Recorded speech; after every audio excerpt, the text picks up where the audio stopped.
જે હું મેવાહા ગામે મારા ભાઈબંધો એક એકના નામ લઉં તો વાર લાગે એવા મારા ભાઈબંધો બેઠા છે. 7 વર્ષનો દીકરો માવડીઓ ખાસ ધ્યાન રાખજો, યુવાનિયાઓ ખાસ. ઈ ઘરે આવી દફતરનો ઘા કર્યો, થેલો મૂકી દીધો એક બાજુ. એની માએ જોયો કે દીકરો આજ ગુસ્સામાં છે. મારા લાલ, મારા બેટા, મારા દીકરા, આજ કાં ગુસ્સામાં? દરરોજ આવી દફતરને સજાવી ને તારા કબાટમાં મૂકી દે, અને આજે દફતરનો ઘા કર્યો તે? આ વિદ્યા છે મારા દીકરા, ઘા નો થાય દફતરનો. અને ત્યાં 7 વર્ષનું હજી તો કાંઈ બહુ હીખી હકવાના કે બહુ શબ્દો એના હૃદયમાં નથી, છતાંય દીકરાએ એમ કીધું કે તને ના પાડી છે ને મેં, તને ના પાડી છે ને કે તું એક આંખે તો દેખતી નથી, તારી એક આંખ તો કાણી છે, છતાંય તું નિહારમાં આવે. મારા બધાય વિદ્યાર્થીઓ, મારા સહપાઠી, મારા ભેગા ભણે, એ મારી મજાક ઉઠાડે છે કે તારી માં તો બાડી છે, તારી માં તો અંધી છે, તારી માં તો કાણી છે. મારાથી આ નથી સહન થતું, મારી નિહારમાં તારે નો આવું. આમ જો, અરે મારા દીકરા, મારા લાલ, આમ જો, નાસ્તાના ડબ્બામાં આજે રોટલી તું ઉતાવળમાં ભૂલી ગયો તો ને, માં શું કે છે સાંભળજો, રોટલી ભૂલી ગયો તો મારા લાલ એટલે દેવા આવી, નહીતર હું તારી નિહાળ સુધી ધક્કો ખાઉં કોઈ દી મારા દીકરા. ઈ જે હોય તારે મારી નિહાળમાં નહીં આવવાનું. સાહેબ, બાડી, કાણી, અંધી, આ બધાય ઝેરના ઘૂંટડા માં પી ગઈ દીકરાના. કારણ કે દીકરો ગમે એમ બોલે, માં બધું સહન કરી લે. દીકરો મોટો થયો, ધીમે ધીમે પેટે પાટા બાંધી. પતિ તો નાનપણમાં, દીકરો નાનો હતો ત્યારે એનો પતિ ઓફ થઈ ગયો, એટલે સમય વીતતો ગયો. દીકરો મોટો થયો, શાળામાં છેલ્લા વર્ષે પ્રથમ નંબરે પાસ થયો, અને આખી શાળા એનું સન્માન કરવા ઈચ્છતી હતી. એટલે માં હરખના આહુડા પાડતી હતી કે મારો દીકરો આખા સંકુલમાં, આખી સ્કૂલમાં, આખા એના બધા વિદ્યાર્થીઓ વચ્ચે પહેલો નંબર આવ્યો છે. હું કેટલી આનંદિત છું. એટલે દીકરાને કીધું, દીકરા, આજે તારું સન્માન છે શાળામાં, મારે તારું સન્માન જોવા માટે આવવું છે. જ્યાં આવવું છે શબ્દ સાંભળ્યો, પાછો તાળું કયો.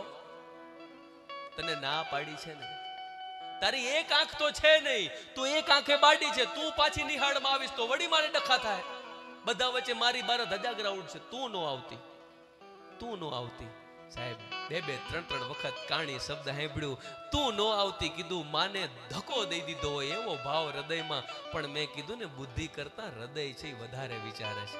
માં પાછો ઘૂંટડો પી ગઈ. દીકરો સન્માન લેતો તો એ વખતે માનો જીવ ખરો ને પાછલા બારણેથી ગઈ, અને દીકરાનું સન્માન જોઈ અને રાજી થઈ ગઈ. હરખના એક આંખમાંથી આહુડા જતા હતા, ઝડપથી ઘરે આવી ગઈ. પાછી આવી અને જેવો દીકરો ઘરે સન્માન લઈને આવ્યો ને, ત્યાં તો કેવા માંડી, મારા લાલ, મારા કાળજા, તારો સન્માન જોઈ અને મને આજ આનંદ થયો. સાહેબ, હજી તો વાક્ય પૂરું કરે ત્યાં તો પાછો ઈ નહીં પથરા જેવો જવાબ.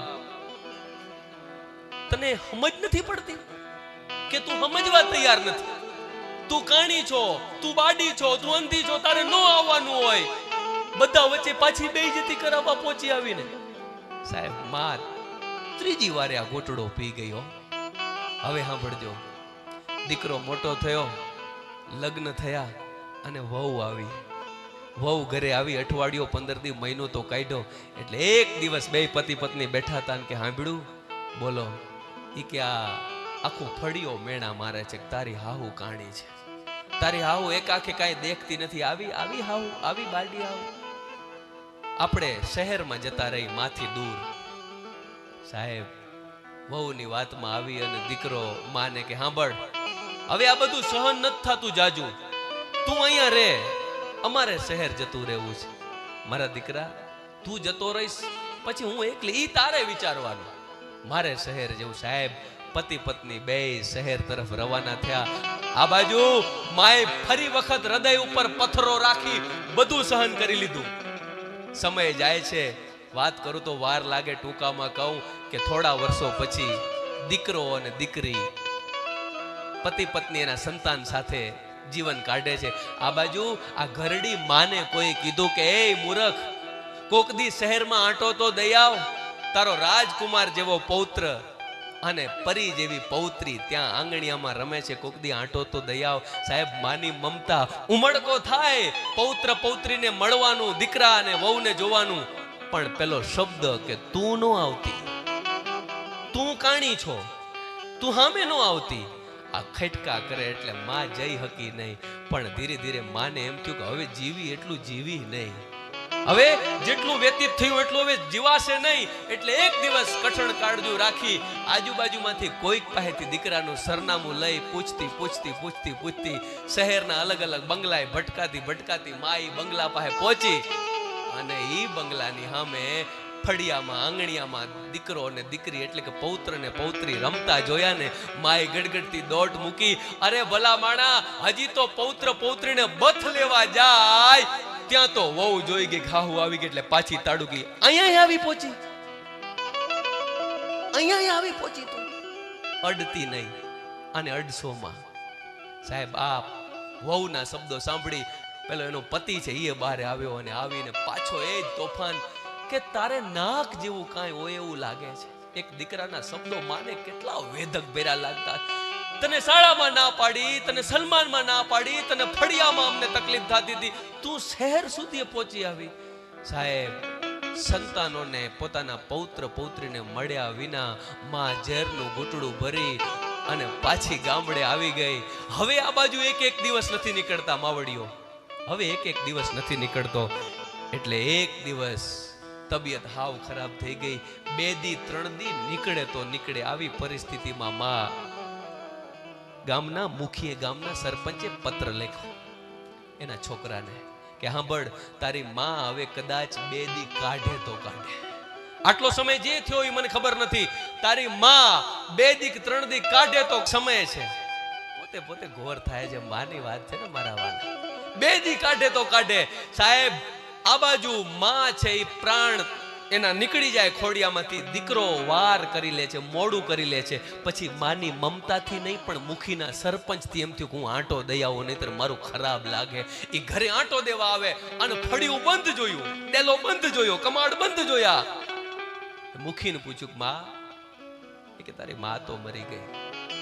12 વાગ્યા સુધી તારી રાહ જોઈ, તારો સંપર્ક કરવાનો પ્રયાસ કર્યો પણ નો સંપર્ક થયો તારો. પણ છેલ્લે તારા વિરહમાં તને બહુ યાદ કરતી હતી. તારા દીકરા એટલે એના પૌત્ર પૌત્રીને બહુ યાદ કરતી હતી ને. એક પત્ર, એક ચિઠ્ઠી, એક પરબીડીઓ એમ કીધું છે કે મારો દીકરો આવે તો એને આપી દેજો. પરબીડીઓ ખિસ્સામાં નાખી દીકરો નીકળી ગયો. હવે શહેર આવે છે, વાતનું પ્રાણ આવે છે. પત્નીને કીધું ચાય બનાવી નાખ. તો કે ગામડેથી પત્ર આવ્યો તો માં બીમાર છે, ગયા તા હું થયું. ઈ કે ડોહી જતી રહી. હવે એના નામની કોઈ આપણે તકલીફ નહીં, હવે કોઈ કાણી કહેશે નહીં, હવે કદાચ ગામડે જાશું તો કાંઈ મૂંઝવણ નહીં. આટલું વિચારતો તો પછી એમ થયું પેલો પત્ર મુખી આપ્યો છે, એકવાર વાંચી તો લઉં.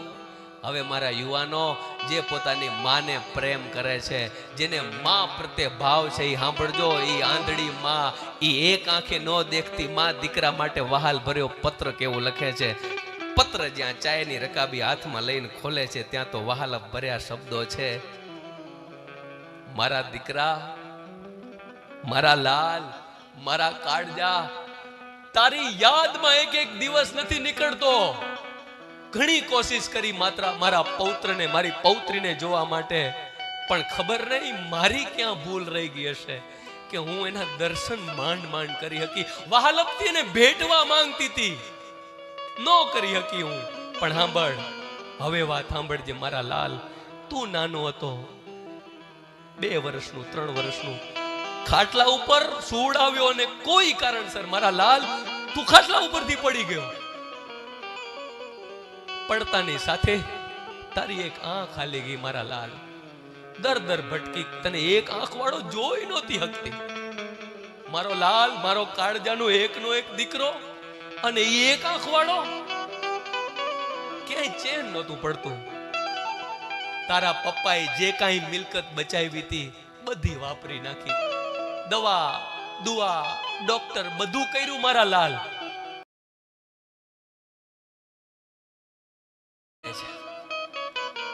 પત્નીને કીધું ચાય બનાવી નાખ. તો કે ગામડેથી પત્ર આવ્યો તો માં બીમાર છે, ગયા તા હું થયું? એ કે ડોહી જતી રહી. હવે એના નામની કોઈ આપણે તકલીફ નહીં, હવે કોઈ કાણી કહેશે નહીં, હવે કદાચ ગામડે જાશું તો કાંઈ મૂંઝવણ નહીં. આટલું વિચારતો તો પછી એમ થયું પેલો પત્ર મુખી આપ્યો છે, એકવાર વાંચી તો લઉં. હવે મારા યુવાનો જે પોતાની માને પ્રેમ કરે છે, જેને માં પ્રત્યે ભાવ છે, એ સાંભળજો. એ આંધળી માં, એ એક આંખે ન દેખતી માં દીકરા માટે વહાલ ભર્યો પત્ર કેવું લખે છે. પત્ર જ્યાં ચાયની રકાબી હાથમાં લઈને ખોલે છે, ત્યાં તો વહાલપ ભર્યા શબ્દો છે.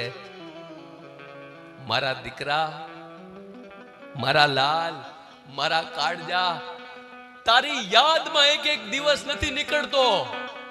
ઘણી કોશિશ કરી માત્ર મારા પૌત્રને, મારી પૌત્રીને જોવા માટે, પણ ખબર નહીં મારી ક્યાં ભૂલ રહી ગઈ હશે કે હું એના દર્શન માંડ માંડ કરી શકી. વહાલપથી એને ભેટવા માંગતી હતી, નો કરી શકી હું.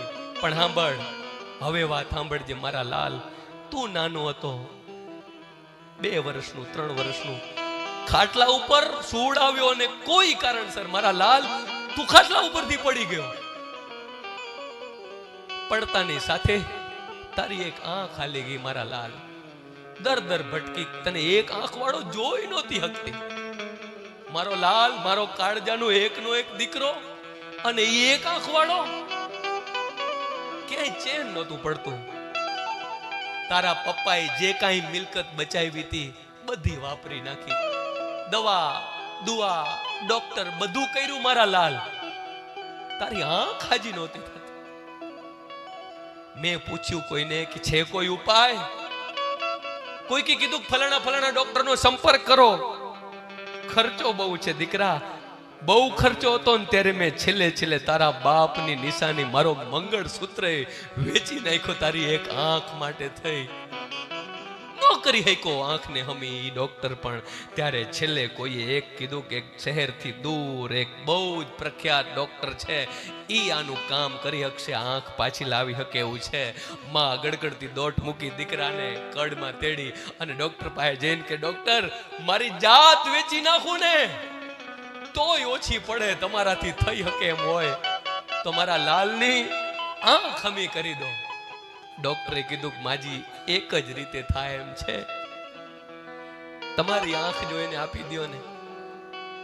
અને મારી એક આંખ, અત્યારે ડોક્ટર સાહેબ હું અભણ છું, અંગૂઠા છાપ છું, મને સહી કરતા નહીં આવડે, પણ તમે કહો એ મંજૂરીમાં હું સહી ઠપકારી દઈ. પણ મારા દીકરાને જલ્દી દેખતો કરી દો મારા લાલ. મેં મારી એક આંખ આપીને તને દેખતો કરી દીધો. હું એક આંખથી હરખના આહોડા પાડતી હતી સાહેબ. જ્યાં માની આ વાત વાંચી ત્યાં તો રકાબી હાથમાં રહી ગઈ. પત્ર છે આહોડાથી ભીનો થઈ ગયો. અરે માં, એ મારી માં, તે મારા માટે આંખ આપી દીધી, તે મારા માટે મંગળસૂત્ર વેચી નાખ્યું, તે મારા બાપની કમાણી ખર્ચી કરી નાખી, અને હું ન સમજી શક્યો તને માં. પણ હવે ઈ માં શબ્દ સાંભળવા માટે માં જીવતા નહોતી.